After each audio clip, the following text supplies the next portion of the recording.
Welcome to the Menagerie, Chapter 3, The First Day, The First Mistake.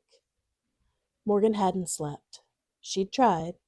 She'd curled under the blankets, squeezed her eyes shut, and willed herself to ignore the fact that she was surrounded by monsters that she had seen in her nightmares. But every time she drifted off, her brain kindly reminded her of everything that she had seen, and sleep became impossible. By the time that morning arrived, if morning was even the right word for it, given the fact that the menagerie had no windows, she was running on nothing but adrenaline and a mild existential fear. A sharp knock at her door made her jolt out of bed. Up, Malcolm's voice, curt and businesslike. Time to work. Morgan groaned, rubbing her face before swinging her legs over the side of the bed. Jarvis stretched and let out a big yawn, and promptly went back to sleep. Glad one of us is having a good time, she muttered, pulling on her uniform. The moment she stepped out, Malcolm handed her a clipboard. You'll shadow me for the first day. Read fast. Keep up. Morgan blinked down at the clipboard, scanning the daily care roster. Aquatic wing. Feed Nessie. Temperature check. Monitor activity. Raptor enclosure. Ensure containment measures active. Do not look at the harpy directly. Fog habitat. Survey environment. Check sound levels. If banshee wails, leave immediately. Security inspection. Reinforce warding runes in Class 3 and above enclosures. Do not acknowledge Cell 13. Morgan stopped. Wait, hold on. She pointed at the last note. What do you mean, don't acknowledge Cell 13? Exactly what it says. Malcolm started walking, forcing her to scramble after him. But why? That's not an explanation. Malcolm rolled his eyes. It's all the explanation you need. Morgan scowled, but dropped it for now. Their first stop was the aquatic wing. The massive water tank loomed ahead, its reinforced glass stretching high into the ceiling. Morgan eyed it warily, remembering her first night's near cardiac arrest when Nessie first surfaced. Malcolm gestured to a steel lever. You're up. Morgan hesitated. What does this do? What does this do? Malcolm rolled his eyes again. Opens the hatch to release her meal. And the food is? Malcolm simply pointed towards a very large metal container marked biohazard. Morgan swallowed. That's comforting, I guess. With some effort, she pulled the lever, and the panel slid open above the tank, and something big and undefinable dropped into the water. For a moment, nothing happened. Then the water moved. A massive, sinuous shape emerged from the depths, breaking the surface with an eerie grace. Nessie, or whatever she really was, arched her long neck, revealing sleek, pebbled skin and massive dark eyes. She tilted her head, regarding Morgan. Morgan exhaled slowly. Hey there, big girl. For a moment, Nessie just stared.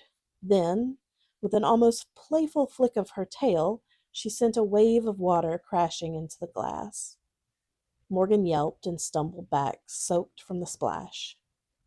Malcolm didn't even try to hide his smirk. She likes you. Oh, fantastic, Morgan muttered, wringing out her sleeve. The next few tasks were relatively uneventful. The raptor enclosure held a harpy with blood-red feathers and too many sharp angles. Morgan followed the don't directly look at her rule, though she still felt the prickle of unseen eyes on her skin. The fog habitat? That was worse. They entered the chamber thick with rolling mist, where something shifted just beyond visibility. Malcolm placed a small, ancient-looking music box on a pedestal and wound it. The music played, soft and lilting. The fog stirred. Morgan caught a brief glimpse of a pale figure, standing far too still, its mouth slightly open. The moment the music stopped, the figure moved, not walking, not gliding, just suddenly closer. Morgan nearly tripped over her own feet. Nope, Malcolm turned and left without a word. Morgan ran after him. By the time they'd reached the security inspection, Morgan was thoroughly done. Malcolm led her through a heavy, reinforced corridor. The air felt different here, thicker, charged, like a storm was about to break. Strange symbols were carved into walls, glowing faintly. Morgan glanced at the clipboard. Reinforce warding runes in Class 3 and above enclosures. Do not acknowledge Cell 13. She frowned. Okay, but why don't we acknowledge? A sound cut her off. A whisper. Soft, crawling, right at the edge of hearing. Morgan froze. It was coming from down the hall. Slowly, against all better judgment, she turned her head. There, at the end of the corridor, was a cell. The door was covered in iron chains and heavy locks. The air around it seemed wrong, and the whispering grew, not loud, but everywhere. And then a hand pressed against the glass. Morgan's breath hitched. The whispering stopped. She wasn't sure what she was looking at. It was humanoid and not. The fingers were too long, the eyes too dark. It smiled too wide. Then, in a voice that was soft and familiar, it whispered, Morgan. Morgan stumbled back so fast she nearly fell. Malcolm grabbed her arm and yanked her away. What part of do not acknowledge it was unclear. I, I, Morgan's brain was still trying to reboot. It knew my name. No, it doesn't, Malcolm snapped. It just wants you to think it does. Morgan swallowed hard, her heart hammering. Malcolm exhaled through his nose. Rule number 1 of the Menagerie, Harper. Do not interact with Cell 13. Ever. Morgan nodded way too quickly. Yep, got it. Never happening again. Malcolm studied her for a long minute and then said, Good. Without another word, he turned and continued down the hall. Morgan followed, skin still crawling. Her first day wasn't even over yet, and she was starting to wonder had she made a huge mistake taking this job. Long after the corridors had quieted and the warding lanterns cast their pale, flickering glow against ancient stone, the curator walked alone. His cane clicked softly across the floor. Though he didn't need it to walk, he carried it out of habit, or perhaps tradition, a relic of the role he'd inhabited longer than he cared to count.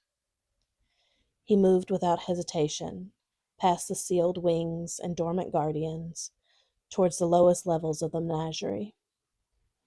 In the deeper vaults, it was cold, older, built into the bedrock and lined with sigils that no one alive remembered how to craft. Cell 13 waited at the end. It always waited. Chains wrapped the heavy door like a binding ritual, and faint, crawling fog coiled along the floor. Etched into the surface of the steel was a glowing sigil, Cell 13, pulsing faintly with something ancient and aware. The curator did not knock. He simply rested a gloved palm against the door, closed his eyes, and whispered, She's here. For a moment, nothing happened. Then, from beyond the door, something stirred. The Leviathan was not a creature one saw so much as felt, like drowning in ink, like the edge of a nightmare you just couldn't wake from. The air grew heavier. A voice, not a voice, but a pressure, a thought given weight, slithered out from behind the sealed door. The girl. She saw you, the curator said, his voice low. You knew her name. Names are easy, the whisper stretched, echoing with something ancient and hungry. But this one is different. She's only human, the curator growled. No, she is the seam between worlds, the heir of a closed door, the daughter of the mirror. The curator's eyes narrowed. She cannot be allowed to close it, the voice hissed. If the veil is sealed, I remain buried, and you remain bound. And your freedom? The curator's hand tightened on his cane. I haven't forgotten our bargain. Then keep her weak, keep her afraid, and when the time comes, a smile crawled through the fog. Let me in. The curator turned without another word, cloak swirling like smoke behind him. As he walked away, the whispers followed him for a long time. Not loud, just patient.